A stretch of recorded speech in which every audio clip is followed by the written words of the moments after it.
Akiva Balsam, welcome to Visionary Voices. Thank you for having me. Good to have you here today. Tell me about Lost Camp. Lost Camp, okay. So first of all, your son was there for 2 years and he was an absolute rock star. That's number one. Lost Camp is a very, very special program. It is probably the largest adventure program possibly in the world. A lot of people don't know this, and possibly even in the secular world too, not just in the Jewish world. It's a very, very unique program. It's almost unheard of. We take a very large group, and we have something called an urban detox, where we take away all the distractions that a modern child faces. And they are forced to just live raw with one another. We have a group of close to 40 kids usually on a regular basis, and we take them all over the world. Internationally, we took them to Guatemala, South Africa. This year, we're going to Peru, Bezras Hashem. Part of the point of that is to get them way out of their comfort zone, to get them way out of society, way out of this culture even. And just to go out there and explore and live life raw with one another with zero distractions. And a big part of it is also learning from the culture, learning from the people. And a lot of times we'll purposely take them to third world country, where people have less. They don't have phones, they don't have TVs, they don't have distractions, and they get to experience firsthand living on their farms, in their tribes, wherever we go. And they see how happy you could be without needing distractions. And what ends up happening is just miraculous. Like, you just see guys, lives being changed, because for the first time in a lot of kids' life, they have time to think. Who am I? What do I really want from what's important in life? And they're seeing that a lot of what I was living until now wasn't really me. It was just other people's projections, other people's dreams. My brain's just polluted all day with social media and other people. Now, like that I have a clearing, I see that I'm actually much less anxious. I feel like a mensch. I feel like I'm me, and I'm producing, I'm contributing, I'm giving, I'm working, I'm creating. And living on the defense, thrown across an ocean from our goals, and life is making no sense, just riding in between the highs and lows. I'm so used to falling wide. What else can I try? But maybe what I need most is hidden deep in caves of stone, in the places that I fear most. It seems so dark and so alone. Let down the walls, walk through the pain, make friends with the demons that I like to wait. They all have to make their own food. They all have to set up everything themselves, their tents, and they're accomplishing every day, getting to the top of mountains and facing the greatest fears, bungee jumping, rafting, rock climbing, rappelling, all sorts of like crazy things. And they feel like, wow, like I can do something in this world. Like there's a purpose for me to live, instead of just living their whole lives, watching other people's adventures and other people's life. They're actually doing something with their life. And for the first time, like you see guys, they feel like a mensch.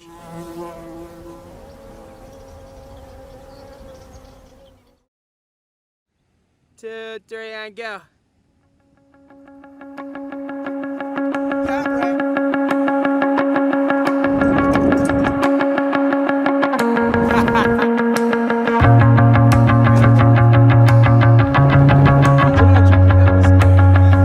Te quiero mucho.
this a function of our society that we are tied to social media, smartphone, video games, and we become dulled intellectually and emotionally to this media? I think 100%. Every generation has their challenges, and our challenge is that there's so much access to so much pleasure and so many distractions that it distracts us from, our meaning in life.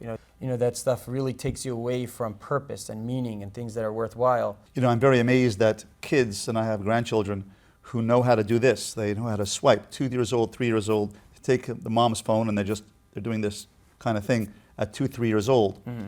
And a lot of people use the video game or the videos or cell phones as a babysitting tool from a very young age. Mm-hmm. So kids are being raised with social media and with video games to numb themselves and to become passive. Is that a function of this, what you're describing here as people who are losing a sense of purpose? What's happening is that society's gotten to the point where we're able to invent something that will take away any effort that you have to put into anything. So, and we think that helps us because, as you're saying, it's like numbs the child. Now he's not going to cry. He'll be busy. Now I don't have to deal with him.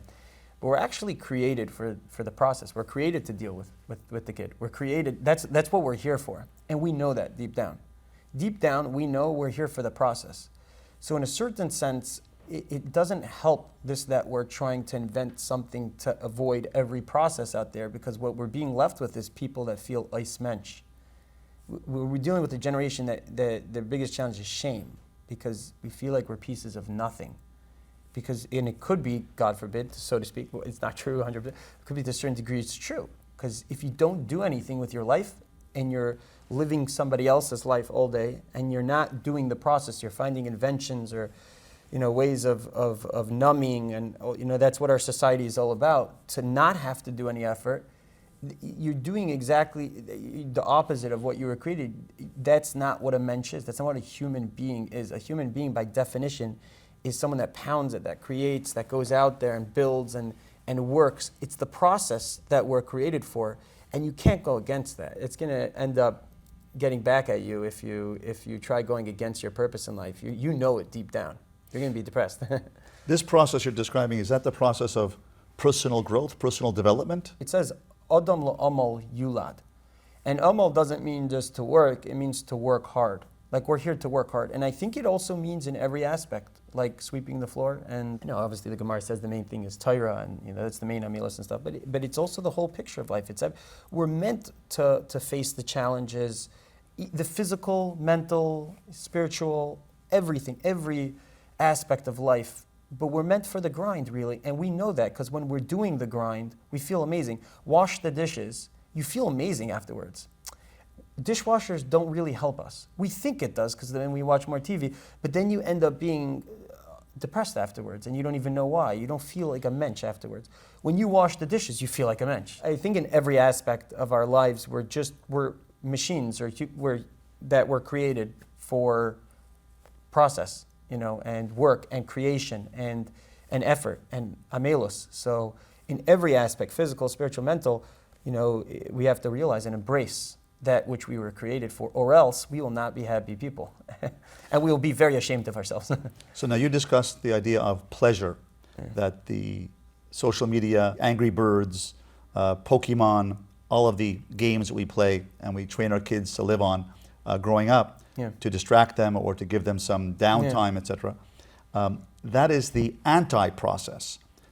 Is that what you're saying? That because when you're passive and you're just listening to someone else's media, someone else's game, and you're just being intellectually shut down, we're not thinking, is that the anti-process? Yeah, 100%, because you're numbing yourself to your process, so you don't have to feel your insides yelling and saying, hey, you're supposed to be working, we're a man on a mission, we're here for a big purpose.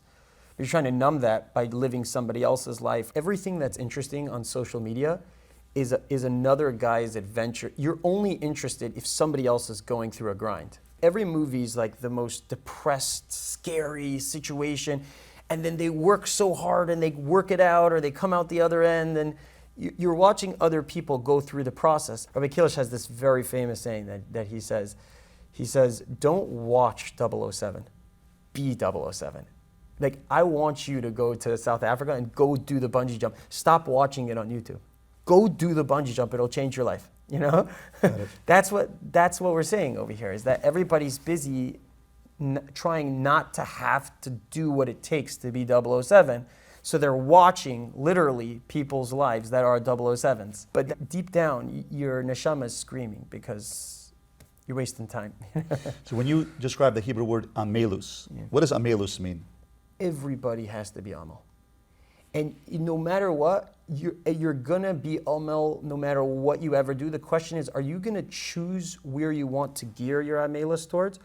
Or are you gonna end up trying to take the easy route and end up in a psychologist's office trying to get rid of your depression? But just know nobody has a free trip. That celebrity or whatever who made it and it has a zillionaire and now doesn't have to work and is living on some island or something, they're being Amal. At the end of the day, they will be Amal. Just Hashem will make that person be Amal just as much as the guy working hard in a Gemara or working hard in his work or whatever. The only difference is it'll be in a way they never saw. Like all of a sudden they get depressed and now they're Amal like crazy, going to this doctor and this doctor. There's no free trips in this world. We're created for the grind, and there's no way out of it unless you embrace it, you know? So when you say, the Gemara says, Adam la'amal yulad, he's meant to toil.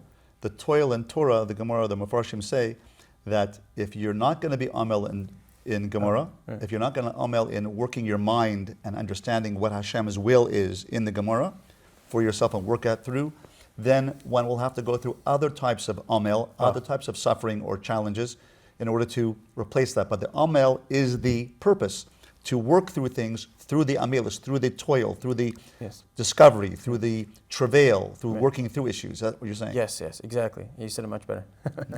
In the 1960s, when television took off, it was founded in the 50s and took off in the 60s with the Ed Sullivan Show and the Beatles and all things on television and Batman and Robin, and people were starting to get attached to television.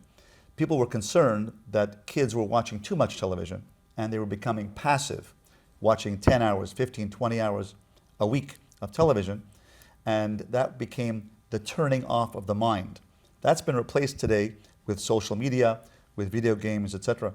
So this has been going on for 70, 80 years in society, where we're becoming numb. Why is it that we are lending ourselves toward this kind of passivity, numbness, letting the television tell us how to think?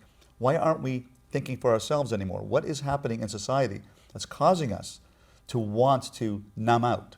Is it that we have a problem and then we're trying to numb to get rid of the problem in this generation? Or maybe it's that we came out, we just found easier ways to do things and didn't realize the repercussions. I don't know which way is true. I don't think it makes that big of a difference anyways. But I do think that as society has progressed, with the inventions, and we have a taiva to do things the easiest way, to not do the process. We never knew what the repercussions would be in the future from not doing what we're meant to do and just chilling in this, taking it easy, And then what we see is that people end up with a lot of shame. I think Rabbi Kalish, this is where Rabbi Kalish says that our generation's challenge is shame. Hands on, I think Rebbitzin Brene Brown, if you want to call her, we call her the Rebbitzin in our yeshiva, Brene Brown. I think she says that that's the challenge of our generation also, is shame.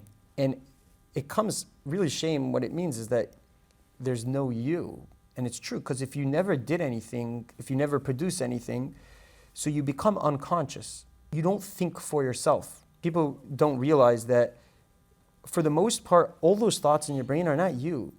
If you look at the science of how your brain works, random neurons that store random things that you see in your life, and they shoot off and they join together and they create new thoughts. Like one day you saw an elephant, a day later you see a red car, and in the middle of shir, 2 days later, you're like, holy cow, an elephant riding on a red car? That's the craziest thing I've ever thought of. You didn't think that thought up. It thought the thought. Like, your brain randomly thinks these thoughts. In the olden days, I think a lot more is much easier they also had, brain that shoots off, but not as much, and a lot more calmness in between. That you can choose your thoughts and which ones you want to accept and which ones are real, and you can They used to work in the field. Everything's slower. You're working in the fields. You're thinking to Hashem. You think about Hashem. You think about your life, what I want to do, what's my next step. It was such a more meditative society where you can think and let go of the randomness. But nowadays we kind of gave in, and now we just live things that we just see. Billboards, pictures, ideas, media, whatever, and we just let our brain go on autopilot all day long. So what ends up is you deep down, you feel the deepest feelings of shame and worthlessness, because a real human being is someone that comes up with a dream and then lives true to it and fights through everything and gets to the other side, builds it, creates, and comes to the other side and says, wow, I just did something. Like, that's a human being. That's why you were created. You weren't created to be an angel, right? You weren't created to be a robot. You're this human being which has the koyach to mamish maneuver in this world, dream up stuff and create them with all the imperfections and with the Yetzer Hara and with all the challenges and come out the other side. But there's a lot of effort. All that could only be done if you have quietness where you could actually think to yourself and drum up, hey, this is what I want, and carry it out and nail it. But nowadays, we'd rather just sit in bed and watch somebody else be 007, and just do nothing. What comes to mind is when a lot of kids come to my office as a psychologist, and they tell me that I want to become a designer of video games, and my ultimate goal is for me to play video games and have somebody else watch me and pay me $1 million for all the hits, so they can watch me play video games. So you have an ultimate irony where you have a guy who's doing the ultimate impassivity of playing a video game which has no meaning, and you have millions of people and kids watching him play video games, and lots of money is coming in because of this advertising revenue, and you have an ultimate, at the end of the day, nothingness. And that's what you're describing as shame, where a person comes out saying, what did I do at the end of the day? What did I accomplish? Right. I just spent all my day watching, being passive, not processing myself. Right. Now this process you're talking about is processing your thoughts, processing your feelings, processing your purpose, processing meaning of life. Is that what you mean by process? A lot of people look at the process as just a process to get to the thing. What you're going to realize in this world that there is no goal. The biggest proof is that the goal of all of our society is to build these machines or these things that make it easier for people. Even like a Rebbe is trying to make the shiur that they'll make it easier for people. And we create these machines, and then we realize that if all the people use the machines, it actually also wrecks them in a certain way, because then it made it easier. Now they don't feel like they're doing anything. It's okay. Like, take the bait, go for the goal. You know what I mean? But it's the process itself that you were born for. That's what you need to celebrate. You need to sit there in the process and be like, this is me. This is where I'm at. I'm not when I reach the goal. I know that when I reach the goal, I'm going to end up feeling terrible an hour later. It'll never give you your happiness, which you thought that you would be able to live forever on some island or whatever your goal was. But the process itself, if you could learn to celebrate the process, then you'll be on fire with life, and you'll actually find a ton of pleasure, much more pleasure, even physical and mental pleasure, in the process than in the goal. So let's differentiate between pleasure and real joy, or simcha. Yeah. Pleasure is known as physical pleasure, the opposite of pain.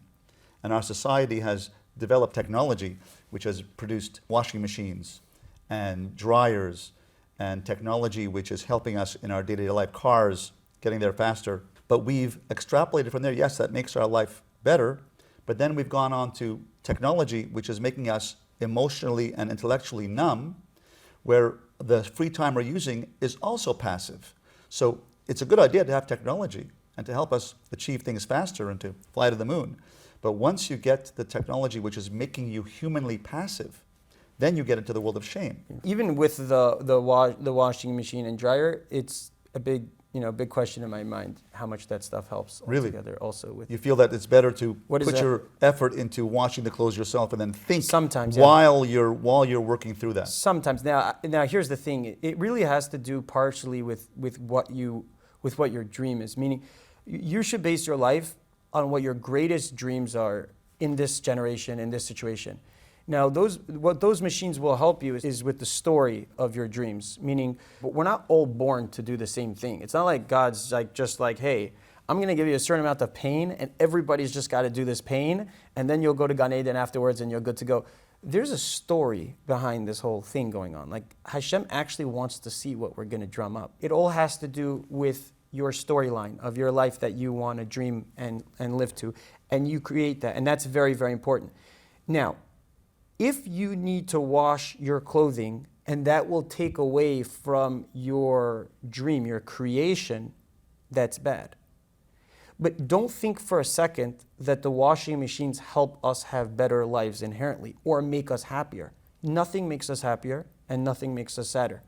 It's just the way the world works. And a little shout out to my book, but I wrote a book about this basically, the way that pain and pleasure work. They each feed off each other. What's the name of the book? It's called The Dopamine Secret. Yeah. Dopamine Secret. The Dopamine Secret. It's available on Amazon. Go get it. Akiva Balsam. Check it out. It's really, really good. Very unique book. It goes painstakingly through every single pleasure, basically, that you'd ever imagine. Like, oh my gosh, like if I just got this, if I just got... It goes through every pleasure you ever had and shows you the downside that you never paid attention to. Like, you never realized that you were a grump the day after you got like some big car or some big house or whatever it was, directly related to the fact that you had a dopamine peak is the crash. And it's the latest science. They're doing studies on this in the brain now, and it's a hot topic out there. And it's such a wild thing to see because it fits exactly with what Torah's always taught us, and even Reb Noach Weinberg, what he always taught us. Pleasure doesn't really exist. There's no such thing as pleasure. It's literally motivation to make you happy to get to your dreams. Because when you have dreams, there's a lot of friction and it's tough. So God gave us this gift to help us out a little bit. He gives us dopamine. He makes us feel good. He makes us like, wow, I'm doing amazing. Wow, I love the grind. That's dopamine. That's pleasure. That's the only purpose of pleasure. The second, though, you say, whoa, I love this feeling, so now let me feel like this more. Now you just lost sight of your dream. Now you're focusing on that good feeling that you started feeling on the way to the dream. That's addiction. Yeah. Yes. You're talking about addiction. Yeah. A dopamine addiction. Yeah. Right? Yeah. And we get addicted to the pleasure, Yeah. and we lose sight of the fact that there's a goal or a purpose. Yeah. So dopamine takes us off and away from a purposeful life. Yes. We lose focus. We think that that's the purpose in and of itself. But if you look at the science of what pleasure is in the brain, it is impossible because pleasure's literally created from pain. And it's a much longer, I don't know if you want to go into it now. I could explain Pleasure it comes to you. from pain? Literally comes from pain. The only reason why, again, what is dopamine they're discovering now? It's a motivation chemical that motivates you when you're on your way to getting a goal. You feel a boost, but it's only due to the friction. Because you accepted upon yourself some friction, some pain, you feel validated, feel amazing. The chemicals in your brain reward you for facing friction or pain. Basically, it's the opposite of the pain that's making you actually be conscious of the pleasure. But if you keep taking that pleasure, you will become unconscious to it because it doesn't have existence in it of itself. It's only a feeling of validation, of reward from the pain that you allowed yourself to face. So what does everybody do? They start working towards their goals in life, right? And they start working. And all of a sudden they start feeling amazing. And they're like, this is it, right? Yeah, look, I just built this multi-million-dollar house or whatever. Now I have it. Like, and this is the pleasure. They don't realize that wasn't the pleasure. And then they sit in it and start getting really depressed. They start getting used to everything. Everything becomes boring. Everything becomes nothing. Start getting upset. They can become in weird fights. They start divorcing their wives. They start become wrecks because they lost track. They didn't realize the pleasure wasn't in the goal. So that's not where it came from. It came from the process. It came from the friction. And that's the only way to drum up pleasure in this world is through work. Through amelus. Amelus. Through process, Yes. through travail, Yes. through working through issues. Right. There's a famous story of someone I know who dreamt that one day he'd be able to be successful and build a beautiful house with a kidney-shaped swimming pool in the back. And he would lie on this blown-up lounge chair with a indent on the armchair to put a martini glass. And he figured that would be my dream. So he finally became rich, and he built this beautiful home in Miami, and he built this kidney-shaped swimming pool, and he blew up the lounge chair, And he lay in it, a beautiful sunny day, with an indent on the armchair with a martini glass, and he lay back there and he said, "This is it." And a few minutes later he said, "It is? This is it? This is it? Why aren't I feeling so inspired?" He said, "This can't be it." And he decided to sell his house, and he moved to Jerusalem, became a student of Talmud at Waterbury Yeshiva, learning and working through himself. And I think the learning of Torah, the learning of Jewish sources, helps us understand what God wants for us and how the history of Jewish thought helps us process our own thoughts. Tell me about Lost Camp and how it addresses this issue of shame, and when you go on these extreme, and I have to have a heart-to-heart talk with you, and I hope you don't mind me saying this, but Akiva, my son Yehuda Roll, he was a dorm counselor at Waterbury Yeshiva for 2 years, and he went to Lost Camp as a counselor. What do we call it? OG? Yes. What's Original OG? gangster. Original gangster. So Yehuda Roll. He was an OG counselor. So my son Yehuda Roll was an original gangster, OG, in the Lost Camp, and Yes, was he a was. counselor. Yeah. And he told me he was having a great time, and he went out to California, and he went to Utah, and traveled across the country. When he showed me, when he came back, some pictures and photos of walking along edges of mountains where the drop is like 2,000 feet. And so we walked along this thing, and we did some travail and some zip lining with there's 2,000. I said, "You didn't tell me that when you were at Lost Camp last summer."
Okay.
What are you doing to these boys, taking them on these extreme adventures where they're on the edge of life? What's going on?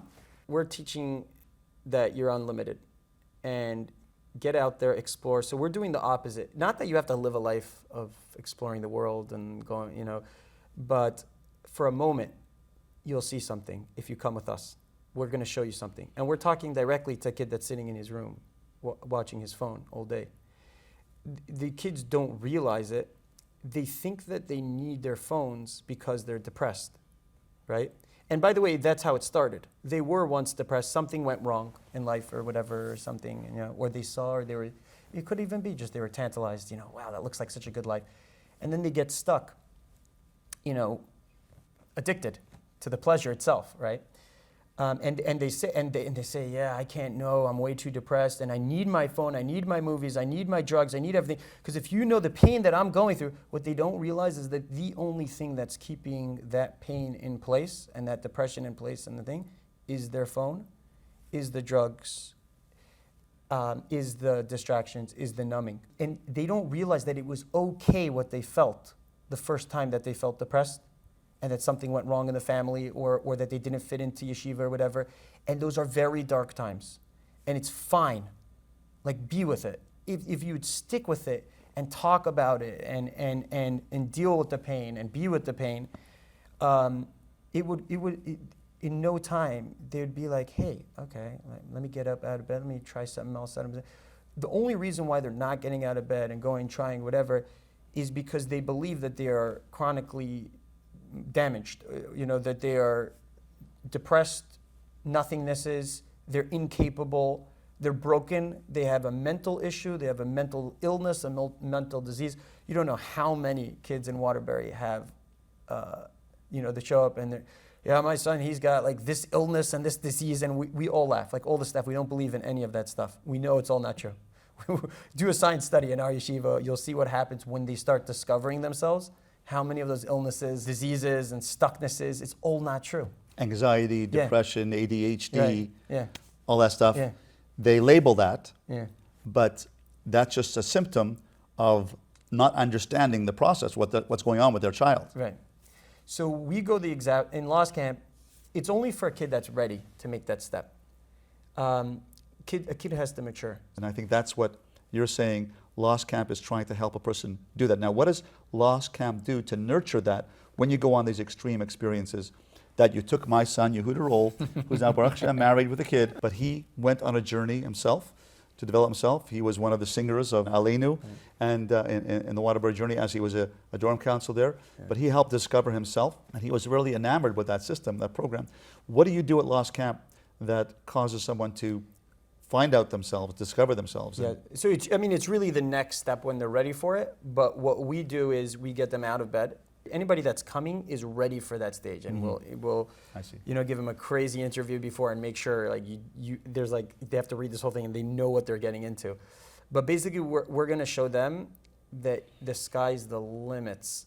You could do whatever you want. Nobody's trapped. Kids always think they stay trapped because they think that they're actually trapped. It's not true. Nobody's you can do whatever you want. You know what I mean? Wow. Nobody's actually holding them, not even their parents.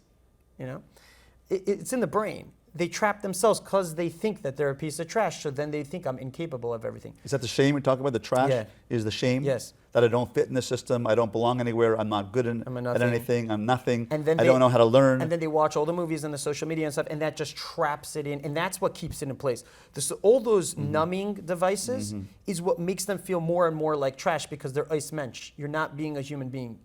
There are kids, unfortunately, that I meet that have not been a human being, have not experienced what it means to be a living, conscious human being for like 2-3 years of their life. It's scary. Wow. You're watching somebody walking like this, and you could see it on their faces when they talk to you, and any social setting, they're running away because they're ashamed. I'm not a human being.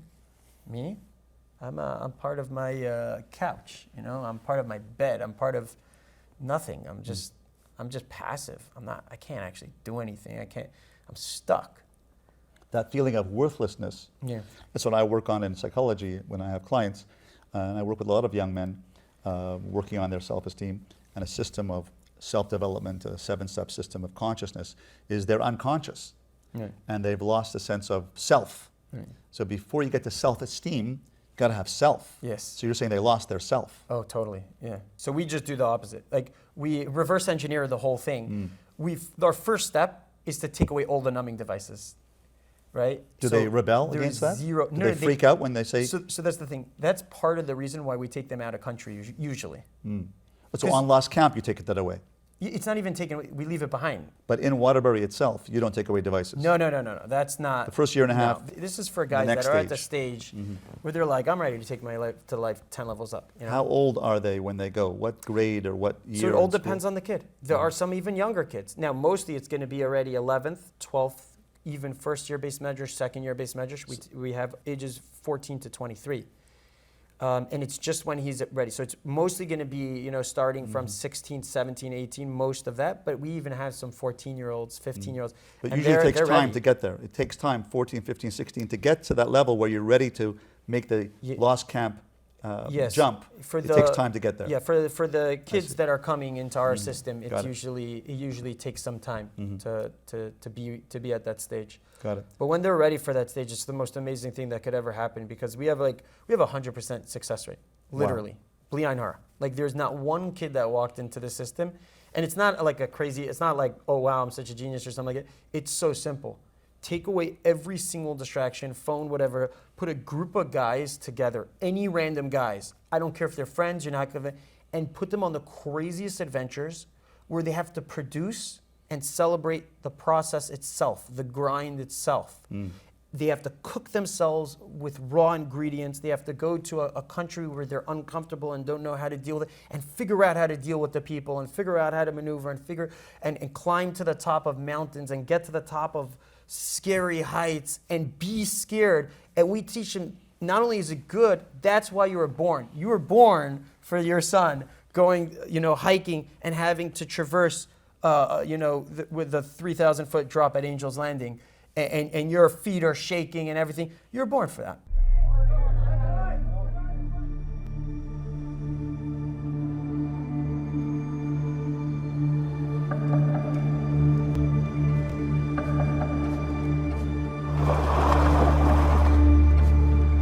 Let's go!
L'Omo Yulad, you Wow, know? beautiful. And it's 100% success rate. Guys, you see them, guys all of a sudden, they just open up. You see people lighting up. They're back to being a human being.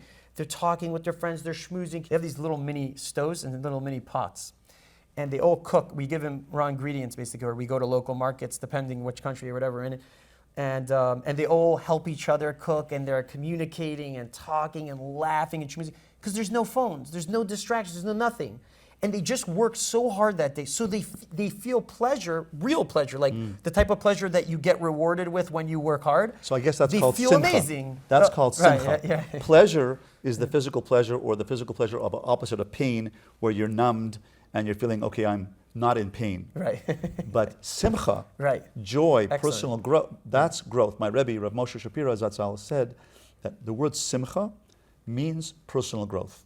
When you grow from one level of character to the next, that produces simcha. That's real joy. That's not pleasure. Wow. That's joy. Wow, that's great. Thank you for sharing that. There's a Gemara in Sukkah which calls a tefach. It calls this as a tefach atzuv. So a tefach is 4 inches, approximately 4 inches this width. That's called a tefach atzuv. And then there's a tefach sochek, which is this wide. It's about 4.5 inches. So he asked the question, or Moshe asked the question, why is this called a tefach? Why isn't this called a rebach? Why is it called the same thing? Tefach atzuv, a sad tefach, a sad width, and a tefach sochek, a happy. He says because the tefach has to grow from the tefach atzuv to tefach sochek. You can't call it something else. It comes from the atzuv, from the atzivus. It comes from it grows. That's called the tefach sochek. It comes out of. Beautiful. That's why olam haba comes from this olam hazeh. Olam hazeh is not olam hazeh and olam hahu. This world, says the Alshech, not this world and that world. Olam haba mitoch olam hazeh. That the world to come comes out of this world. Wow. The word ba means it came Haba, from. out of this world. Beautiful. So the joy comes out of the pain. Wow. The joy of olam haba, the schar, comes out of the amelus of this world. Wow. Of this world. So that's what you're saying. Akiva Yes. Balsam, thank you so much for coming. Yeah. Great to have you here from Waterbury Yeshiva. You got up this morning at 5:45 with your group and came here today. Yes. And we thank you so much We for have the driving all the way film crew. and being part of our group and being in an interview today of visionary voices. Yes. Akiva Balsam, Thank you. Visionary voices. Thanks Thank for you coming. very much.